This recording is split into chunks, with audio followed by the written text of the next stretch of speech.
여러분 반갑습니다. 정문성 목사입니다. 주일을 맞이하게 됐는데 하나님 은혜가 여러분 가정 가운데 충만하기를 간절히 기원합니다. 기도하겠습니다. 은혜로우신 주님, 주일을 맞게 되는데 이 주일 예배를 통해서 우리의 영혼이 풍성한 열매 맺도록 도와주시옵소서. 예수님 이름으로 기도하옵나이다. 아멘.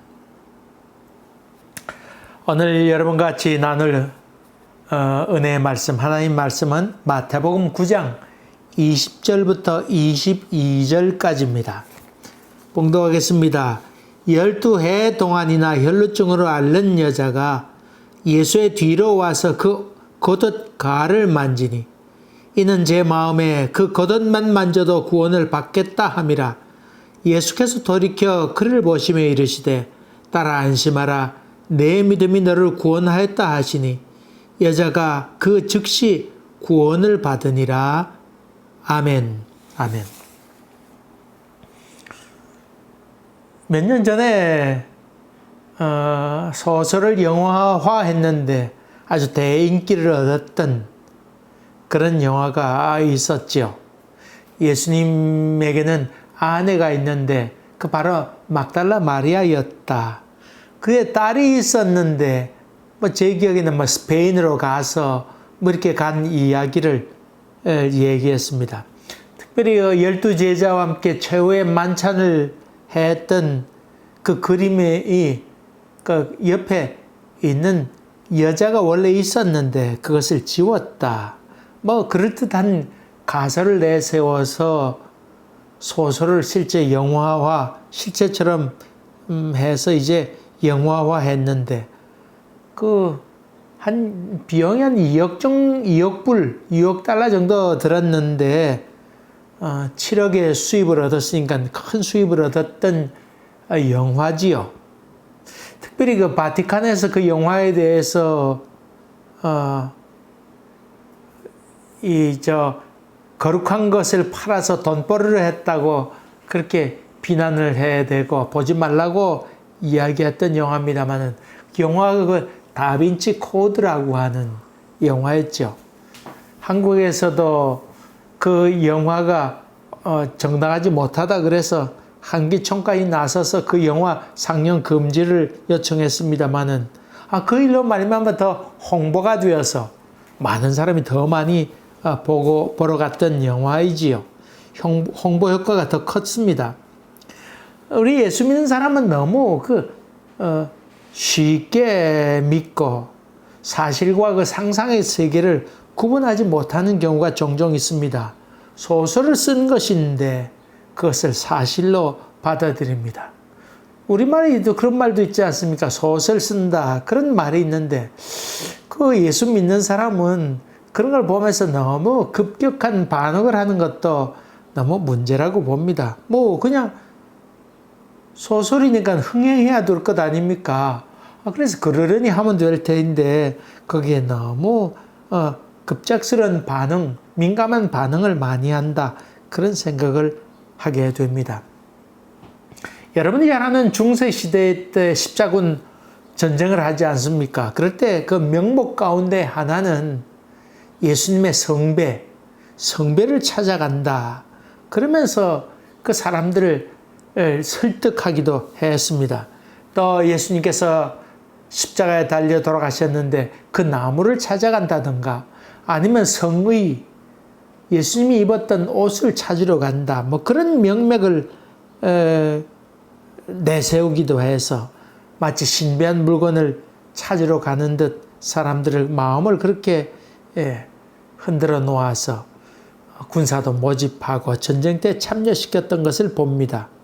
소위 얘기해서 성물, 성스럽게 여기는 그런 그 물건, 그런 것들을 찾아 나서게 하고 거기에 의미를 자꾸 부여해서 목숨을 걸고 떠나도록 하는 그런 일들이 종종 있었습니다.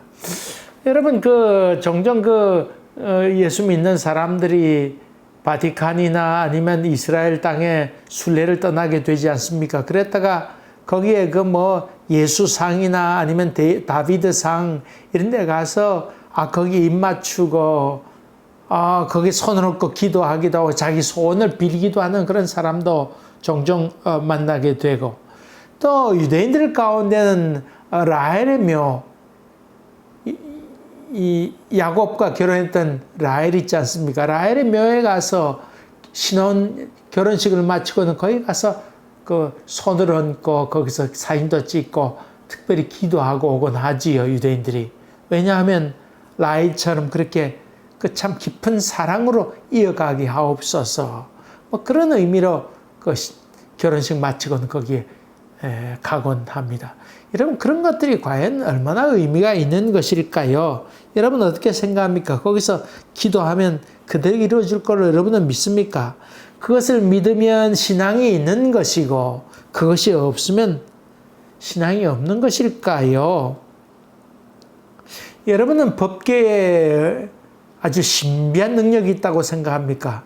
영화 가운데 인디아나 존스의 그 법계를 찾아 나서는 그런 장면이 있는데, 모르겠으면 제가 영화 다 기억을 못 하겠는데, 어쨌든 그런 장면을 바라보면서 법계의 신비한 능력이 나온다고 그렇게 저들은 믿고 그것을 찾아 나서는 그런 장면을 종종 보게 됩니다. 여러분 어떻습니까? 그런 믿음이 있으면 법계를 손에 대고 기도하면 아주 신비한 능력이 나오리라고 하는 믿음이 있으면 좋은 믿음의 사람입니까? 이런 질문을 하면서 오늘 본문으로 조금 더 들어가 보도록 하겠습니다. 예수님께서 바닷가에 계시게 되었습니다. 호수를 건너오시게 되었는데, 회당장 야이로라고 하는 사람이 예수 앞에 와서 발 아래 엎드려서 지극한 마음으로 간곡한 간청을 드리게 됩니다. 내 딸이 죽게 되었습니다. 오셔서 손을 얹어서 낫게 해주옵소서, 구원을 베풀어 달라고 그렇게 요청하게 됩니다. 그런데 이 예수님께서 그럼 가마 그렇게 해서 거기에 가는 도중에 한 여인을 만나게 됩니다. 이 여인은 예수님께 와서, 소문을 듣고는 예수님께 와서 무리 가운데 많은 사람이 따라왔잖아요. 그러니까 거기에 끼어서 뒤로 와서 예수의 옷자락을 만져도 낫겠다고 하는 그 마음과는 믿음이 있었습니다. 그래, 옷가락에 만지기만 해도 구원을 받으리라는 생각에서 정말 만지게 되었습니다. 그것을 보고 예수님께서 아시고는 내 믿음이 너를 구원했다, 그렇게 얘기하고 있는 장면이 오늘의 장면입니다.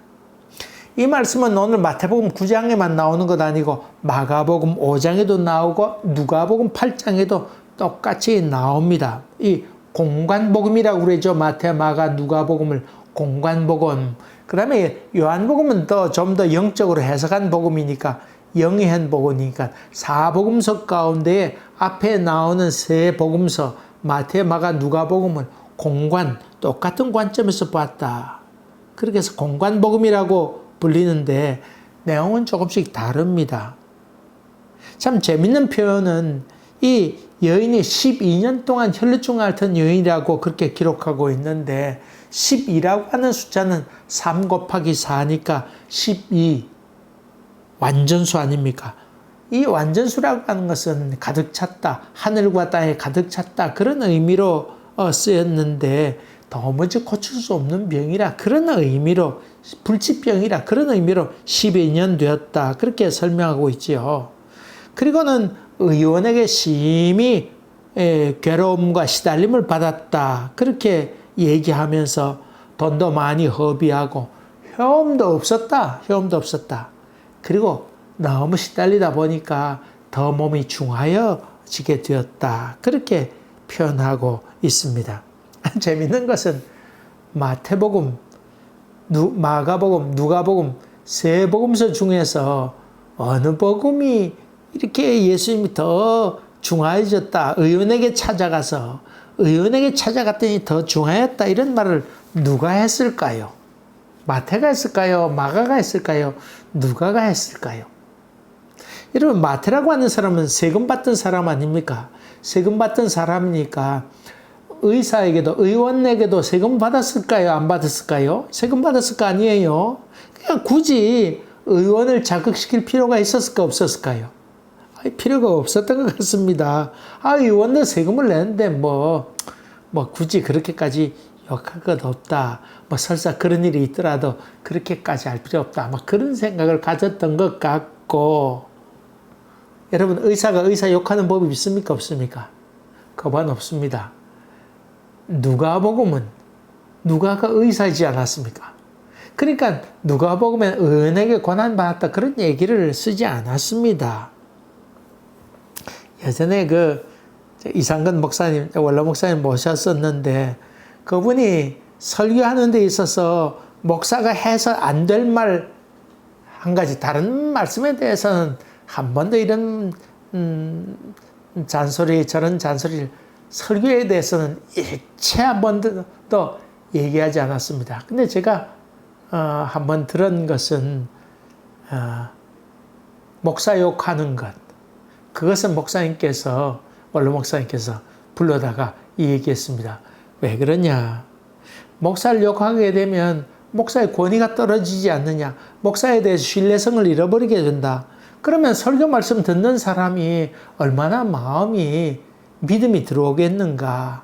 그래서 그분이 하셨던 말은 누구 좋으라고 그런 말 하느냐? 그렇게 해서 책망하신 적이 있습니다.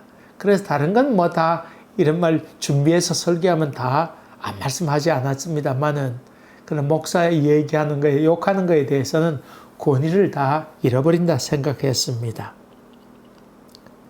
근데 의원이었던 누가는 의원 때문에 고난받았다 그런 얘기를 하지 않습니다. 누가는 직장 생활 해본 적도 없습니다. 소위 얘기해서 마가의 다락방, 엄마가 좀 극성스러워서 사람들을 많이 불러다가 거기서 먹이기도 하고 집회도 가졌던 그 마가 다락방이 있지 않습니까? 그 집 아들이 마가였는데 바울을 따라서 선교여행도 보내지 않습니까? 그랬다가 얼마 견디지 못하고 혼자 도중하차해서 돌아오기도 했는데, 후에는 물론 깊이 주님과 만나게 되어서 베드로를 따라서 로마에까지 가게 되는 그런 일을 감당해내게 되죠. 그리고는 성경을 기록하는 그런 일을 감당해내는 사람으로 변화되겠지요. 근데 이 마가복음은 누구를 위해 쓰였죠? 맞습니다. 이 베드로를 따라 로마에까지 갔던 이 마가는 로마 사람들을 위해서 글을 쓰게 된 것이지요. 의사는 요즘 극한 대우를 받고 이렇게 아주 다 머리가 좋고 공부를 잘한 사람이 갑니다마는, 옛날 그 로마 시대 때 그때는 노예들이 의사를 했습니다. 그러니까 직업으로 봐서는 그 당시엔 천한 일이었고, 그 의사보다도 더 많은 돈을 받고 가르쳤던 사람인데, 그것은 헬라어를 가르치는 사람이었습니다. 그래서 그리스 사람들은 헬라어를 가르치고 시를 가르치고 그렇게 했기 때문에 이 사람들은 의사보다 돈을 더 많이 받았고, 의사들은 사실 그렇게 좋은 직장의 사람이 아니었습니다. 그래서 이 환자들만 만나고 이렇게 있으니까 이 종들이 의사 역할을 했습니다. 그래서 이런 마가가 로마 사람들을 위해서 기록했기 때문에 욕을 해도 상관이 없는 직업에 속한 사람들, 소위 너희도 알다시피 저 노예 가운데에, 종 가운데에 의사라는 놈들이 저렇게 그냥 고치지도 못하는 주제에 이런 의미로 마가복음은 기록했기 때문에 그 마가가 의원을 욕하고 있는 장면을 보게 됩니다.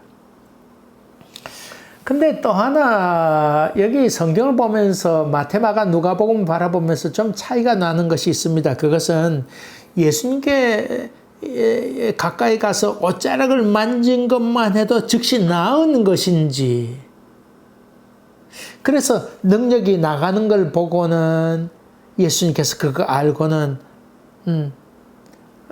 누가 날 만졌느냐 그랬는지, 성경에 그렇게 한 부분도 있고, 옷자락을 만지니까 잡아당긴 걸 느껴서 뒤로 쳐다보고는 누구냐 그래서 자초형을 물어보고는 고쳐주시는 건지.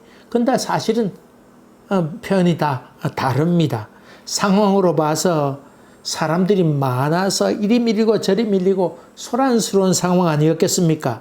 여인이 옷자락을 만지는데 그때 예수님의 능력이 나갔는지 아니면 옷자락을 잡아당겨서 능력이 나가서 누구냐? 잡아당겨서 누구냐? 그렇게 한 다음에 옷자락 누가 당겼냐 그랬더니 베드로가 이거 밀고 밀치고 그래서 아닙니다. 사람들이 밀려서 그랬습니다. 아니다. 그러면서 뒤를 돌아보시고는 여인이 놀라게 됩니다. 그러니 여인이 놀라게 되니까 자초형을 알게 된 사건인지 그 사건 여러 가지 얘기에 설명이 나오는데 그때 실제 상황이 어떠했는지 거기에 대해서는 알 길이 없습니다만은 이런 표현도 나오고 저런 표현도 나옵니다. 여러분 흔히 여기는 이런 표현이 나오고 저긴 저런 표현이 나온다고 해서 성경이 틀리지 않느냐? 그렇게 얘기할 건 없습니다. 여러분 표현이 똑같으면 이 사람도 그 말하고 저 사람도 그렇다면 저 사람도 똑같이 그 말하면 그 말에 대해서 신빙성이 사실 없다고 판사들은 판결하지요. 저기서 본 사람은 이렇게 보고 여기서 본 사람은 저렇게 보고 그렇게 해서 의견이 다를 수 있습니다. 그럴 때 오히려 자기가 본 대로 얘기하니까 그 사실에 대해서 신뢰성을 더 주는 것이지요. 옛날에 교통사고 난 분의 이야기 들었습니다. 여기 카나다 사시는 분인데 딸들하고 아들 하나하고 딸 둘하고 아들하고 미국 여행 갔다가 자동차 사고가 났습니다. 그 재판장 앞에 가게 돼 판정을 내리지 않습니까? 다른 차가 받았는지 자기가 받았는지 그 법정에 서게 됐는데 딸들이 질문하니까 이 딸은 이렇게 얘기하고 저 딸은 저렇게 하고 자다가 쾅 부딪혀서 깼는데 보니까 한 해는 이렇게 얘기하고 한 해는 이렇게 얘기했어요. 여러분 그러면 의견 일치를 보지 않았으니까 큰일 날 거로 생각하지 않아요? 질 거로 생각하지 않아요? 아닙니다. 판사가 이렇게 얘기를 듣더니 당신의 말들에 대해 딸들의 말들에서 진실하다. 왜냐?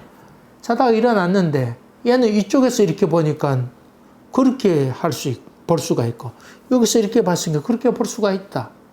있는 대로 얘기했으니까 너희들 말이 옳다. 그래서 판정에 이기게 되어서 변상을 다 받았다 하는 이야기를 들었습니다. 성경도 마찬가지입니다. 여러분 이쪽에서 이렇게 보았을 때는 이렇게 느낄 것이고 저쪽에 봤을 때는 저렇게 느낄 것이니까 거기에 대해서는 여러분이 너무 아이고 틀려먹었네 엉터리네 그런 얘기를 해서는 되지 않습니다. 어쨌든 간에 보통 치유를 받은 사람은 예수의 이목을 집중시키기 위해서 소리 지르기도 하고 예수 앞에 나오기도 하고 천장을 뚫어서 자기 친구를 내리기도 하고 그렇게 하지 않았어요? 여러분 오늘 본문에 기록이 더 없지만은 또 다른 치유의 사건도 바라볼 때 그 사연은 다 나와 있지 않지만은 예수님께서 가르치시고 이후에 병을 고쳤다는 얘기가 나오지 않습니까? 그때 이 혈루증 앓던 여인도 그때 가서 고치면 됐을 텐데 왜 그때 가지 않은 것입니까? 사람들이 몰려가는데 여인도 같이 가다가 몰린 데 가면 이 여인이 거기다 괜히 깔리면 어떻게 될 겁니까? 밟히거나 아니면 차이거나 그럼 사고 날 것 아니에요. 그렇게 가지 말아줬을 텐데 왜 이 여인은 그렇게 간 것일까요? 사람들이 많으니까 거의 묻혀서 가야지 아마 그런 생각을 가졌던 것 같습니다.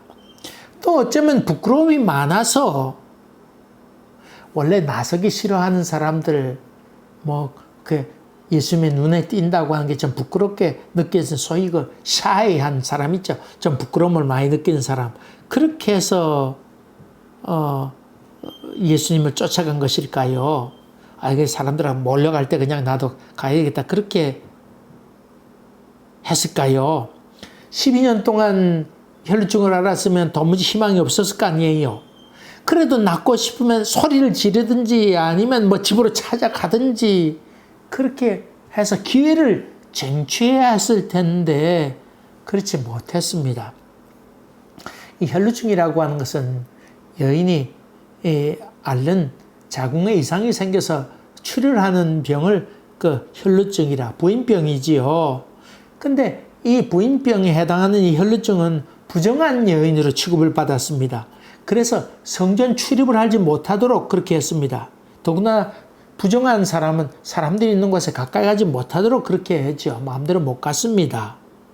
지난번에 그 성전 출입 못하는 이야기에 대해서 그 앞에 그 세례에 대한 설명을 지난주에 한 적이 있습니다만은 이 성전 출입 못한다고 하는 게 참 얼마나 큰 불행인가.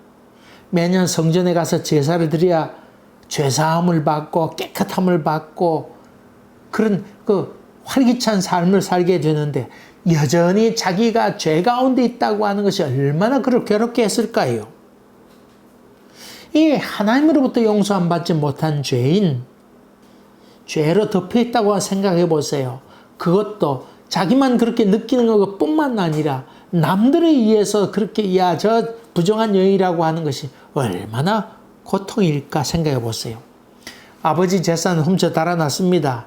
후에 돌아왔는데 그 아버지께 가서 아버지 내가 잘못했어요. 그렇게 용서를 빌려고 해도 근처에 가지도 못하는 겁니다. 마음은 용서 안 받고 싶은데 접근하지 못하는 고통. 아마 그렇게 이해하면 아마 쉬리라 생각됩니다. 깊은 죄와 죄책감에 의해서 살아가게 되는 그런 모습이 이 혈루증 여인에게 있습니다. 성경에 나오는 이야기 가운데 참 그런 성경이 나오죠. 다윗이 있었는데 그 아들 암논이 있었잖아요. 암논이 그 누이 동생 배다른 누이 동생 다말을 강간하잖아요.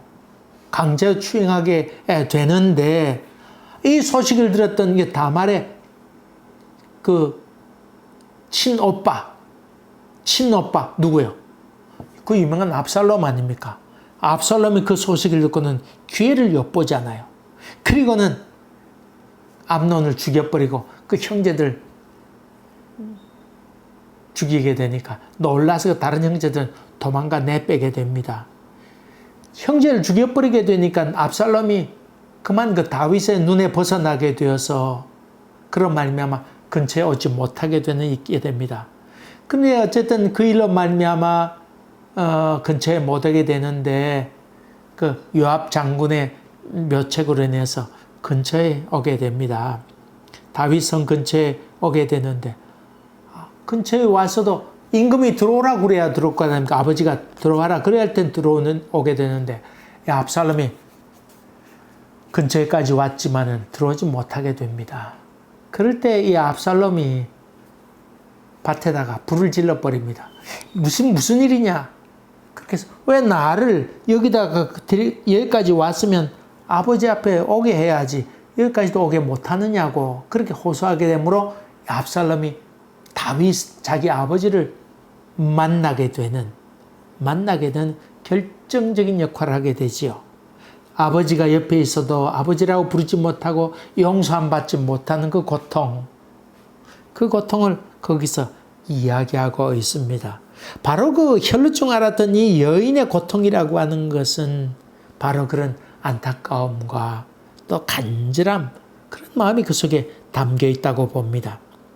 이 여인은 예수의 소문을 듣고는 사람들에게 밟히더라도 이번 기회를 놓치게 되면 다른 기회가 없다. 아마 그렇게 생각하고 결단을 했던 것 같습니다. 목숨을 걸어 사투를 벌인 것과 같이 그는 이 일을 결단하고 예수 앞에 나오게 됩니다. 이 여인의 마음은 결심을 하면서 그대로 실천에 옮겨가는 옷자락만 만져도 나으리라고 하는 믿음으로 목숨을 걸고 나오게 됩니다. 별말 아니고 그냥 뒤로 와서 손을 만졌다고 하는 그런 것이 아닙니다. 사실은 목숨을 걸고 도전했다고 하는 것을 봅니다. 이 사건을 바라보면서 여러분 성배를 만지고 또 예수님 성상 앞에 그 동상이나 이런 것 앞에 발을 만지면 손을 얹고 거기에 기도하면 그 낫고 그리라고 여러분은 어떻게 생각하십니까? 어떻습니까? 처음 그 성배에 관한 얘기 또 성의 예수님의 옷 그것을 만지면 기적이나 능력이 나타날 줄 알고 다들 성스럽게 여기잖아요. 여러분 그 우리 성찬식을 뭐 분기에 한 번씩 이렇게 합니다만은 그 로마 가톨릭에서는 화채설을 믿죠. 화채설이라고 한 것은 이 포도주가 실제로 예수의 몸이 된 피가 된다. 또 떡을 나눌 때 이건 실제로 예수의 몸이다. 그렇게 축도하는 순간에 변한다. 실제 예수의 피다. 그렇게 믿지요. 여러분 종교개혁가 했던 루터 같은 경우가 신부가 되잖아요. 성찬식을 하게 됩니다. 그래서 그 자기 아버지 루터의 아버지도 멀리서 말을 타고 이렇게 그 아들이 신부가 돼서 아주 참 자랑스러운 마음으로 와서 집례하는 것을 보게 되는데 이 루터가 성찬식을 집례하는데 화채설을 믿었잖아요. 예수님의 피, 예수님의 그 몸 이것을 나눈다고 생각할 때 성찬기를 들고는 덜덜덜덜덜 떨다가 그만 집례를 제대로 하지 못하고 맙니다. 이 장면을 목격했던 그 루터의 아버지가 몹시도 실망하고 화를 내고는 돌아서 나가게 되지요. 그 이유 가운데 하나는 바로 화채설을 믿었습니다. 예수님의 피를 내가 어떻게 이렇게 바로 들 수 있단 말이냐 덜덜덜덜 떠느라고 제대로 집례를 못했습니다. 더 거룩하게 생각하도록 그렇게 화채설을 얘기합니다. 물론 여러분 화채설을 하게 되면 사람들이 먹으면서도 더 느낌이 다르겠죠. 아이고 이 예수님의 피인데 그러면서 더 느낌이 다르겠지요. 또 예수님의 성배, 예수님께서 들었던 잔을 찾으러 간다 그럴 때 아이고 예수님께서 마셨던 그 술잔, 포도주 잔을 우리가 찾으러 간다. 그럴 때 다들 아주 대단히 놀라게 되고 감동하게 되겠지요. 근데 그런 것들이 과연 옳은 것일까요? 여러분 그 종교개혁했던 그 루터 아까 얘기했던 루터는 그 유언장에다 유언하면 죽기 전에 자기 제자들에게 뭐라고 얘기하면 내 시체에 칼을 대지 마라. 내 시체를 함부로 손대지 말아라. 그렇게 얘기하게 됐죠. 그 당시에 거룩한 사람들 또 뭐 소위 성자들의 그 몸의 일부를 베어가는 그런 전통이 있었습니다. 다시 말하면 성자의 몸에서 몸에는 신비한 능력이 있는데 그것을 배에다가 놔두면 악한 마귀가 좀 더 틈타지 못하고 그 마귀로부터 보호받을 수 있는 것이다. 그리고 그분의 신령한 능력이 나에게도 임한다. 이런 하나님의 능력이 임재한다고 하는 그런 생각들이 이 가톨릭에 많이 있었습니다. 이 혈루증 앓던 여인 예수님의 옷자락만 만져도 치유되듯이 성자의 몸의 일부만 보관하고 있어도 아이고 넉넉히 이겨낼 수 있다고 하는 전통이 많이 있게 됩니다. 그래서 여기에 대해서 일반 사람들에게 또 자기들의 제자들에게 나는 성자가 아니다 하는 것을 심어주려고 했던 생각도 있고 소위 성물의식, 거룩한 물건에 대한 의식 이런 것들을 없애고자 하는 마음에서 내 몸을 떼가지 말도록 해라. 그렇게 그것을 거부하도록 그렇게 했던 것을 보게 됩니다. 우린 성찬식 할 때 화채설을 믿지 않습니다. 로마 가톨릭에서는 신부들만 포도주 마시죠. 왜냐하면 포도주를 마시다가 예수님의 피를 땅에 떨어뜨리면 안 된다고 생각했기 때문에 거기에 예수님의 몸입니다. 떡을 입에다가 쫙 신부들이 넣어줄 뿐이지 포도주는 신부들만 뒤로 돌아 살짝 이렇게 마시기도 하지요. 근데 우리는 영적 임재설을 믿죠. 주의 성령이 지금 우리 가운데 임하는 것처럼 이 성찬식 하는 가운데도 주의 성령이 우리 가운데 영적으로 임함을 믿습니다. 그래 영적 임재설을 여기 믿습니다. 여러분 너무 성물 또 성지 이런 것에 대해서 너무 미련을 두지 마세요. 여기에 마음을 빼앗기지 마세요. 또 뭐 종종 부흥 강사를 와서 프리메이슨 그래가지고는 아까 사탄의 힘들이 있다, 세계를 조종하는 힘이 있다, 그렇게 얘기하는데 그런 것도 여러분 음모설입니다. 너무 그렇게 믿지도 마세요. 프리메이슨이 여러분 뭐 어쩐단 말입니까? 여러분 주님이 역사하시면 치료가 된다고 하는 믿음을 간직하세요. 예수님께서 하신 말씀은 믿음이 너를 구원했다. 어쩌라고 만진다 안 만진다 어쩌라기냐 아니냐 그렇게 중요하지 않았습니다. 그 믿음이 너를 구원했다고 하는 것이 더욱더 중요한 일이라고 하는 것입니다. 여러분 예수님께서 출애굽하게 될 때에 저들이 불순종하게 될 때에 하나님께서 불뱀을 보내지 않습니까? 그럴 때 다 죽게 되는데 모세가 하나님께 호소하게 됩니다. 그때 놋뱀을 달아 걸라 너희가 쳐다본 적 나으리라. 그게 놋뱀을 달든지 뭘 달든지 간에 주의 말씀에 순종하면서 믿음을 간직하면서 그걸 바라본 사람은 낫더라. 그렇게 얘기하지 않습니까? 다시 말하면 믿음이 중요한 것이라고 하는 것을 여러분이 염두에 두세요. 한데 성경은 이 혈루증 앓던 여인이 이거 참 용기를 내고 결단해서 예수 앞에까지 왔구나. 이런 말을 지금 강조하려고 하는 것일까요? 여러분 생각만 가졌으면 되지 않습니다. 마음의 결단을 했으면 실천에 옮겨야 됩니다. 모험과 결단을 해야 치료 안 받고 또 구원을 받을 수 있습니다. 이런 구원, 이런 교훈, 이런 것을 얘기하는 것일까요? 이 성경을 기록했던 마태, 마가, 누가는 그런 것보다는 이 여인이 12년 동안이나 불치병으로 앓고 있었지만은 자기 위험을 무릅쓰고 예수님의 옷자락을 만져도 구원받으리라 이런 마음을 가질 만큼 이 여인이 자기 전생을 던져서 목숨까지 바쳐서라도 이 예수께 앞에 나아가면 나으리라고 하는 이 예수 그리스도가 바로 믿을 만한 존재라고 하는 것,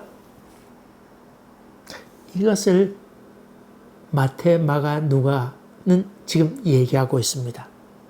여인이 찾아갔던 바로 그 예수 그리스도, 그분은 믿을 만한 존재입니다. 내가 혈루증 앓던 여인이라서 다른 사람이 다 욕을 먹는다 할지라도 그래도 저분에게는 내 인생을 걸 만한 분이라고 하는 것을 지금 여인은 이야기하고 있다고 하는 것입니다. 자기 생명을 걸 만한 존재이다.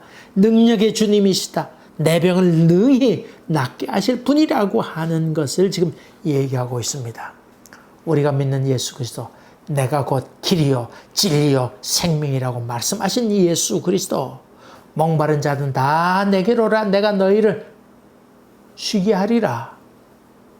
나를 믿는 자는 그 배에서 생수의 강이 흘러나듯 하리라. 그 배에서 생수가 흘러나게 될 것이라고 하셨던 예수 그리스도, 절대적인 권위와 능력과 권세를 가지신 이분 예수 그리스도, 내 삶의 모든 문제를 이야기해도 내 고통과 문제점이나 해결하지 못한 모든 문제점을 얘기하더라도 그분은 듣기만 하시는 분이 아니고 넉넉히 응답하시고 해결해 주실 분이라고 하는 이 예수 그리스도 능력이 있는 분이라고 하는 것을 이 기자들 또 제자들은 지금 이야기하려고 하는 것입니다.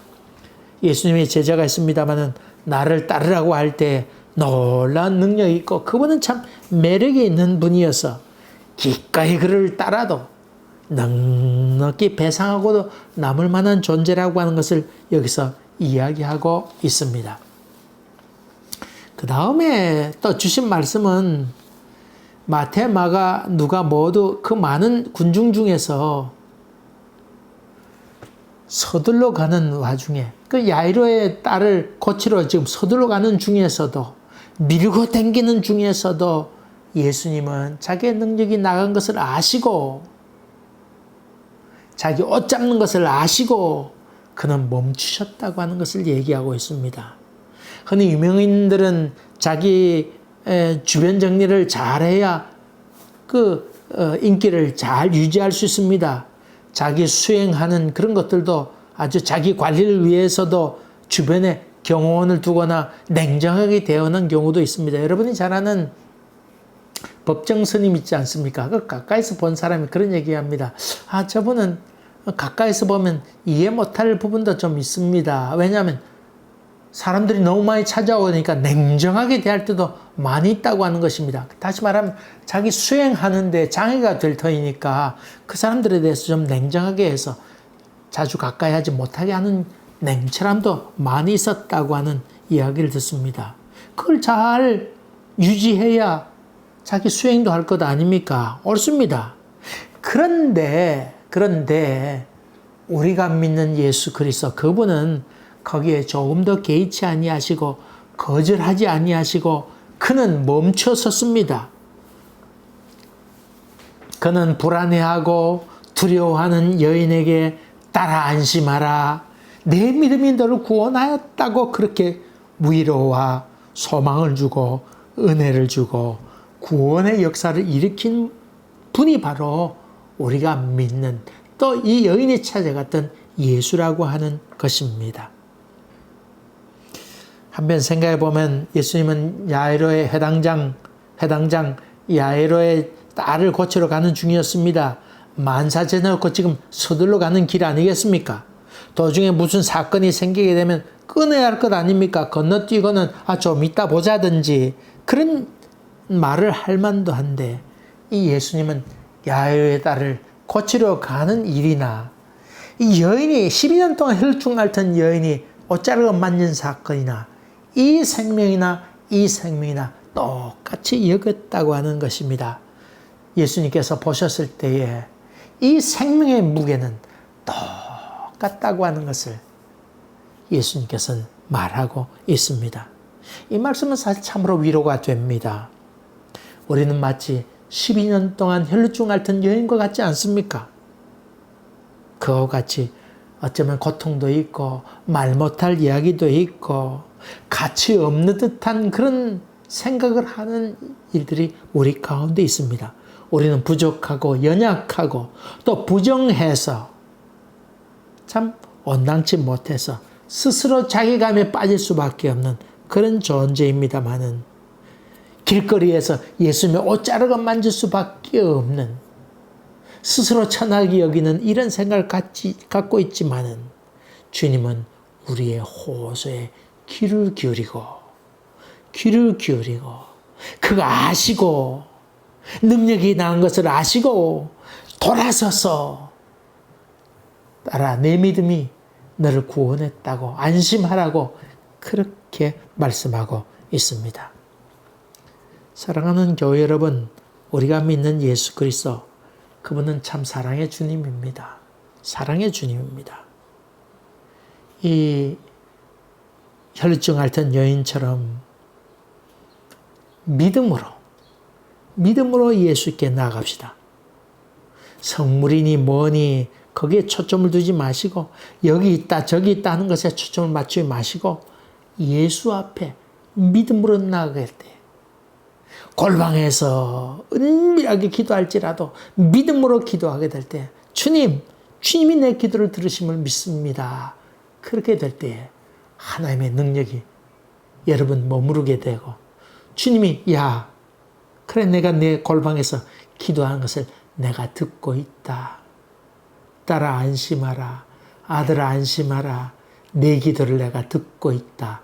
이렇게 말씀해 주십니다. 혈루증 앓던 여인은 믿음으로 나아가서 그 지나가신 예수님의 걸음을 멈추게 하는 놀라운 사건을 경험하게 됩니다. 이런 은혜가 여러분 가운데도 충만하게 되기를 주의 이름으로 간절히 기원합니다. 기도하겠습니다. 은혜로우신 주님, 예수 그리스도에 대해서 더 깊은 만남이 있도록 도와주시고 예수 그리스도를 모시고 살아간다고 하는 것이 얼마나 감격스러운 일인지 깊이 깨닫고 감사하는 저희들 되도록 도와주시옵소서. 은밀한 가운데 기도할지라도 내가 듣고 있다 말씀하시고 그것이 우리에게 위로가 되고 큰 능력으로 응답받는 저희들 되게 하여 주시옵소서. 지금은 우리 주 예수 그리스도의 은혜와 하나님 아버지의 지극하신 사랑과 성령의 교통하심이 저희들 가운데 항상 함께 계시기를 간절히 축원하옵나이다. 아멘. 사랑하는 교회 여러분, 이제 무작정 한정없이 기다린다고 하는 것이 참 어려운 일이지만 여러분 기도하면서 조금 더 기다리고 조금 더 기다립시다. 저희들이 현재 계획은 9월달 둘째쯤에 일단은 교회 문을 열라고 그러는데 그때 또 2차 파동이 온다고 하는 얘기도 있는데 어쨌든 간에 여러분 간절히 기도하면서 교회 문이 열리도록 특별히 또 기도해 주시면 감사하겠습니다. 또 뵙겠습니다. 감사합니다.